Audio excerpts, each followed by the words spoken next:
అలసిన వానికి ఓరడించు మాటలు. సహోదరుడు భక్తి సింగ్ గారి పరిచర్య నుండి సేకరించిన అనుదిన ధ్యానములు. ఫిబ్రవరి 18. నేను ఆయన పునరుద్ధాన బలమును ఎరుగు నిమిత్తము. ఫిలిప్పి 3:10. ప్రభువైన యేసుక్రీస్తు యొక్క పునరుద్ధాన బలము అను అంశం చాలా ప్రాముఖ్యమైనది. పునరుద్ధాన శక్తి ద్వారా ప్రభువైన యేసుక్రీస్తు మరణము నుండి తిరిగి లేచెను. ఈ శక్తి ద్వారానే ఆయన సమస్తమైన ఆధిపత్యము కంటెను, అధికారము కంటెను, శక్తి కంటెను, ప్రభుత్వము కంటెను ఈ యుగమునందు మాత్రమే కాక రాబోవు యుగమునందును పేరు పొందిన ప్రతి నామము కంటెను ఎంతో హెచ్చుగా హెచ్చించబడెను. ఎఫెసీ 1:20-21. ఈ శక్తి మనల్ని అత్యధిక విజయశాలుగా చేయటకు కూడా మహిమాయుక్తముగా బయలుపరచబడను మరియు మనలను అమర్త్యమైన మహింపరచబడిన దేహములతో ప్రభుతో రాజులుగా యాజకులుగా ఉన్నట్లు చేయును. అపొస్తలుడైన పౌలు హృదయపూర్వకమైన స్తుతి ఆరాధనతో ఎఫెసీ 1:3 ఇట్లు చెప్పుచున్నాడు: ప్రభువైన యేసుక్రీస్తు యొక్క తండ్రియగు దేవుడు స్తుతింపబడునుగాక. ఆయన క్రీస్తునందు పరలోక విషయములలో ఆత్మ సంబంధమైన ప్రతి ఆశీర్వాదమును మనకు అనుగ్రహించెను.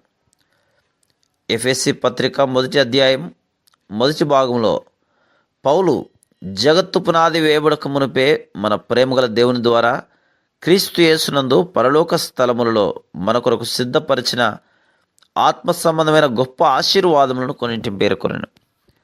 15వ వచనం తర్వాత మన పక్షముగా ఆయన శిలువపై ముగించిన కార్యమునందు సామాన్యమైన విశ్వాసం ఉంచడం ద్వారా ఆయన మరణ, భూస్థాపన, పునరుద్ధానములలో ప్రభు అయిన యేసుక్రీస్తుతో ఆత్మీయముగా ఐక్యపరుచుకుని వారందరూ ఈ ఆశీర్వాదములను సమృద్ధిగా ఎలాగున అనుభవించగలరో అతడు వివరించుతూ వచ్చెను.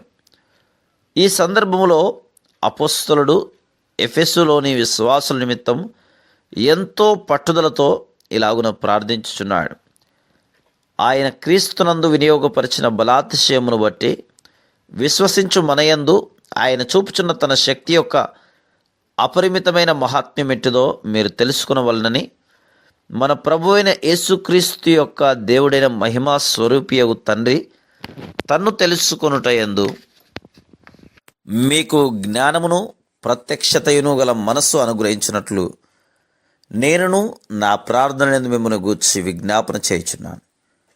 ఆయన ఆ బలాతిశయము చేత క్రీస్తును మృతుల్లో నుండి లేపి సమస్తమైన ఆధిపత్యము కంటెను, అధికారము కంటెను, శక్తి కంటెను, ప్రభుత్వము కంటెను ఈ యుగమునందు మాత్రమే గాక రాబో యుగమునందును పేరు పొందిన ప్రతి నామము కంటెను ఎంతో హెచ్చుగా పరలోకమునందు ఆయనను కుడి పార్శ్వమున కూర్చుండబెట్టుకొని ఉన్నాడు.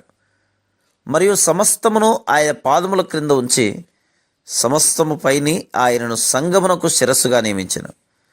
ఆ సంఘము ఆయన శరీరము. సమస్తమును పూర్తిగా నింపుచున్న వాని సంపూర్ణత అయ్యున్నది. ఎఫెసీ 1:19-23. అదే శక్తి ద్వారా ప్రభువైన యేసుక్రీస్తు తిరిగి లేచెను. అలాగే ఆయన పునరుద్ధానముల పిమ్మట అత్యున్నతముగా హెచ్చించబడెను మరియు ఆ శక్తి మనలో కూడా పోయును. అయినను విశ్వాసులు తమ అక్కరలన్నిటి నిమిత్తం అనుదినము ఈ శక్తిని అనుభవించుకున్నట్లో తప్పిపోవచ్చున్నారు కనుక నేడు వారి మధ్య ఎంతో ఆత్మీయ దారిద్రత అలుముకొనుచున్నది. Praise the lord.